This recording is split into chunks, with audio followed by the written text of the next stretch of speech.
इस मामले में काफी महत्वपूर्ण थ्योरी है। तो आज का हमारा मिशन है इन स्रोतों से वो जरूरी बातें निकालना जो हमें रासायनिक आबंधन के क्यों और कैसे को समझने में मदद करें। हाँ, खासकर वीबीटी के नजरिए से।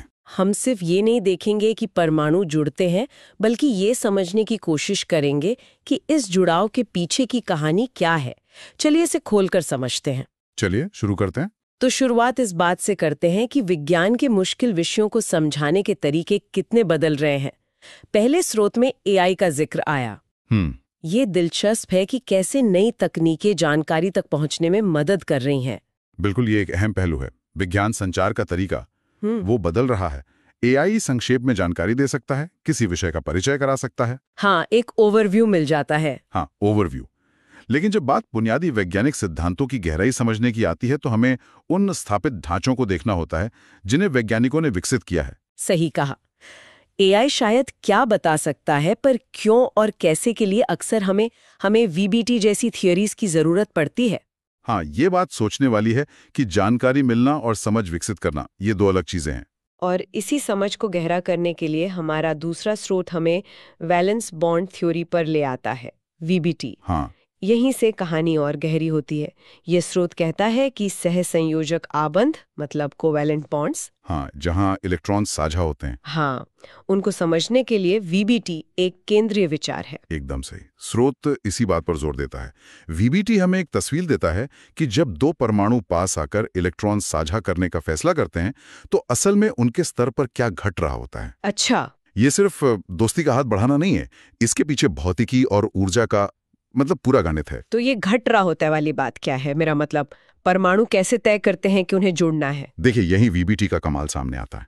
वीबीटी का जो मूल विचार है वो ऑर्बिटल ओवरलैप पर आधारित है। ऑर्बिटल ओवरलैप, ये क्या होता है? आप परमाणुओं के इलेक्ट्रॉनों को खास क्षेत्रों या ऑर्बिटल्स में रहने वाला समझ सकते हैं। ये उनके घर जैसे हैं। अच्छा। वीबीटी कहता है कि बंधन तब बनता है जब दो परमाणुओं के बाहरी ऑर्बिटल्स, जिन्हें हम वैलेंस ऑर्बिटल्स कहते हैं, वैलेंस ऑर्बिटल्स, क्योंकि बाहरी इलेक्ट्रॉन ही हिस्सा लेते हैं बॉन्डिंग में। बिल्कुल। तो ये वैलेंस ऑर्बिटल्स एक दूसरे के साथ थोड़ा मिलते हैं या ओवरलैप करते हैं, जैसे दो बादलों का कुछ हिस्सा एक दूसरे में समा जाए। अच्छा, तो ये ऑर्बिटल्स का मिलना या ओवरलैप करना ही बंधन की जड़ है। हाँ, काफी हद तक। सोचिए, जैसे दो लोगों को हाथ मिलाना हो तो उन्हें करीब आना पड़ेगा और उनके हाथ मिलने चाहिए।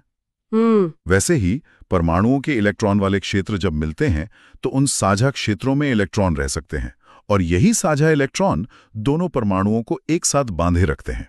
तो यही है कोवेलेंट बॉन्ड। हाँ, यही सहसंयोजक आबंध है। वीबीटी हमें बताता है कि ये ओवरलैप जितना बेहतर होता है, बंधन उतना ही मजबूत बनता है। कोई उदाहरण है इसका? सबसे सरल उदाहरण है हाइड्रोजन H2 अणु। दो हाइड्रोजन परमाणु, हर एक के पास एक इलेक्ट्रॉन अपने 1s ऑर्बिटल में होता है। ठीक है। जब वे पास आते हैं, उनके 1s ऑर्बिटल ओवरलैप करते हैं और दोनों इलेक्ट्रॉन उस साझा जगह में आ जाते हैं, जिससे एक स्थिर HH बंधन बनता है। अच्छा, ये ओवरलैप वाला विचार काफी सहज लगता है, लेकिन स्रोत में परमाणुओं के बीच काम करने वाली शक्तियों का भी जिक्र था। हाँ, था। उनका इस ओवरलैप से क्या संबंध है? बहुत अच्छा सवाल है। देखिए, ओवरलैप तो एक तरह से बंधन के लिए जगह बनाता है, लेकिन उस जगह में परमाणु टिके क्यों रहें, ये फैसला उनके बीच लगने वाली ताकतें करती हैं। अच्छा। यहाँ बात वाकई दिलचस्प हो जाती है। जब दो परमाणु करीब आते हैं तो कई तरह की इलेक्ट्रोस्टैटिक ताकतें काम करने लगती हैं। कौन कौन सी? एक तो है आकर्षण यानी अट्रैक्शन। एक परमाणु का पॉजिटिव नाभिक मतलब न्यूक्लियस दूसरे परमाणु के नेगेटिव इलेक्ट्रॉनों को खींचता है और वैसे ही दूसरे का नाभिक पहले के इलेक्ट्रॉनों को। ठीक है, ये तो पास लाने वाली ताकत हुई। हाँ, ये पास लाने वाली ताकत है। दूसरी है प्रतिकर्षण, रिपल्शन। रिपल्शन। हाँ, दोनों परमाणुओं के पॉजिटिव नाभिक एक दूसरे को धकेलते हैं क्योंकि सेम चार्ज रिपेल करते हैं। और इलेक्ट्रॉन्स भी। बिल्कुल। इसी तरह दोनों परमाणुओं के इलेक्ट्रॉन भी एक दूसरे को धकेलते हैं। तो ये दूर करने वाली ताकत है। वाह, तो ये तो एक तरह का खिंचाव और धक्का मुक्की का खेल है आणविक स्तर पर। हाँ, जैसे दो मैग्नेट को पास लाने पर होता है, कभी चिपकते हैं, कभी एक दूसरे को धकेलते हैं। बिल्कुल सही उपमा है। वीबीटी हमें बताता है कि एक स्थिर बंधन तब बनता है जब परमाणु एक ऐसी सुनहरी दूरी पर होते हैं। सुनहरी दूरी मतलब ऑप्टिमल डिस्टेंस। हाँ, ऑप्टिमल डिस्टेंस। जहां आकर्षण वाली ताकतें प्रतिकर्षण वाली ताकतों पर हावी हो जाती हैं। लेकिन इतनी ज्यादा भी नहीं कि नाभिक एक दूसरे से टकराने लगे। अच्छा, एक बैलेंस बनता है। बिल्कुल। हाँ। इस खास दूरी पर पूरे सिस्टम की कुल ऊर्जा सबसे कम होती है। सबसे कम ऊर्जा, इसका क्या मतलब हुआ? प्रकृति में ऐसा क्यों होता है? देखिए, प्रकृति में सिस्टम हमेशा सबसे स्थिर अवस्था में रहना चाहते हैं, और सबसे स्थिर अवस्था अक्सर सबसे कम ऊर्जा वाली अवस्था होती है। आप इसे ऐसे सोच सकते हैं कि परमाणु उस दूरी पर सबसे आरामदायक या संतुष्ट महसूस करते हैं। जैसे कोई गेंद। हाँ, जैसे एक गेंद पहाड़ी से लुढ़ककर घाटी में आकर स्थिर हो जाती है, जहां उसकी पोटेंशियल एनर्जी सबसे कम होती है। अच्छा, समझा। वैसे ही जब परमाणु बंधन बनाकर अपनी ऊर्जा कम कर लेते हैं तो वे ज्यादा स्थिर हो जाते हैं। और यही दूरी और ताकत तय करती है बॉन्ड की? हाँ, यही न्यूनतम ऊर्जा अवस्था बंधन की लंबाई यानी परमाणुओं के बीच की दूरी और बंधन की ताकत यानी बंधन तोड़ने के लिए जरूरी ऊर्जा तय करती है। स्रोत में शायद इसका गणित नहीं था। नहीं, स्रोत सीधे इन बलों का विस्तृत गणित नहीं देता, लेकिन यह स्पष्ट करता है कि वीबीटी इन्हीं के अध्ययन पर केंद्रित है। ये कमाल का है। तो वीबीटी सिर्फ ये नहीं बताता कि बंधन बनता है, बल्कि ये भी समझाता है कि वो बंधन कितना लंबा और कितना मजबूत होगा। हाँ। और ये सब ऊर्जा और ताकतों के संतुलन पर निर्भर करता है। बिल्कुल। मुझे याद है स्रोत में एक सवाल था कि आप वीबीटी के बारे में कितना जानते हैं। संक्षिप्त परिचय चाहिए या विस्तार से? था। ये सवाल अब और मायने रखता है, क्योंकि ये विषय वाकई गहरा है, इसमें परतें हैं। हाँ, बिल्कुल। वो प्रश्न सीखने की प्रक्रिया की परतों को उजागर करता है। वीबीटी, जिसकी जड़ें क्वांटम मैकेनिक्स में हैं, वो काफी जटिल हो सकता है। हाँ, क्वांटम मैकेनिक्स तो है ही जटिल। सही कहा। तो हर किसी को शायद गणितीय बारीकियों में जाने की जरूरत ना हो। कुछ के लिए मूल विचार, ऑर्बिटल ओवरलैप और ताकतों का संतुलन काफी हो सकता है, जैसा भी हमने समझा। हाँ। दूसरों को, जैसे रसायन शास्त्र के छात्रों या शोधकर्ताओं को, इसके क्वांटम मैकेनिकल आधार, फिर वो हाइब्रिडाइजेशन, ऑर्बिटल्स का मिक्स होना, हाँ, ऑर्बिटल्स का मिश्रण और सिग्मा बाई बॉन्ड्स जैसी अवधारणाओं को गहराई से समझना होता है।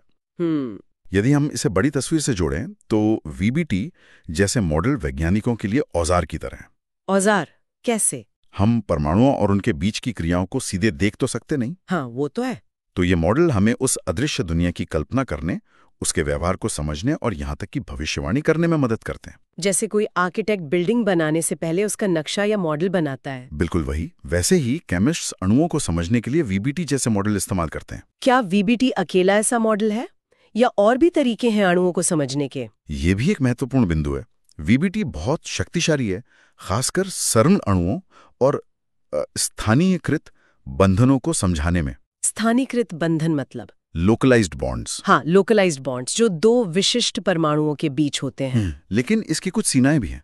अच्छा। जैसे कि उदाहरण के लिए कुछ अणुओं के चुंबकीय गुणों या फिर डीलोकलाइज्ड इलेक्ट्रॉनों को समझाने में ये थोड़ा कमजोर पड़ता है। डीलोकलाइज्ड इलेक्ट्रॉन, जो एक जगह टिकी नहीं रहते। हाँ, जो कई परमाणुओं पर फैले होते हैं, जैसे बेंजीन में होता है। यहीं पर एक और प्रमुख सिद्धांत आता है, molecular orbital theory, MOT. MOT, molecular orbital theory. हाँ, एमओटी इलेक्ट्रॉनों को पूरे अणु से संबंधित मानती है, न कि सिर्फ दो परमाणुओं के बीच। अच्छा, ये तो अलग नजरिया है। हाँ, बिल्कुल अलग। ये कुछ मामलों में बेहतर व्याख्या प्रदान करती है, लेकिन अक्सर वीबीटी से अधिक जटिल होती है। तो मतलब वैज्ञानिक दोनों इस्तेमाल करते हैं? हाँ, वैज्ञानिक अक्सर स्थिति के आधार पर वीबीटी या एमओटी या कभी-कभी दोनों का संयोजन इस्तेमाल करते हैं। अच्छा, तो ये अलग अलग लेंस की तरह हैं एक ही चीज को देखने के लिए, और हर लेंस की अपनी खूबी और खामी है। बिल्कुल सही। ये जानना जरूरी है कि कोई एक मॉडल पूरी कहानी नहीं बताता। बिल्कुल। विज्ञान इसी तरह आगे बढ़ता है। हम मॉडल बनाते हैं, उनका परीक्षण करते हैं, उनकी सीमाओं को समझते हैं और फिर उन्हें सुधारते हैं या नए मॉडल विकसित करते हैं। तो अगर हम आज की चर्चा का सार निकालें। हाँ, करते हैं। हमने देखा कि रासायनिक आबंधन जैसे जटिल विषयों को समझाने के लिए एआई जैसे नए उपकरण आ रहे हैं। लेकिन वीबीटी जैसी मूलभूत थ्योरीज हमें बंधन के क्यों और कैसे की गहरी समझ देती हैं। नहीं। वीबीटी का मूल विचार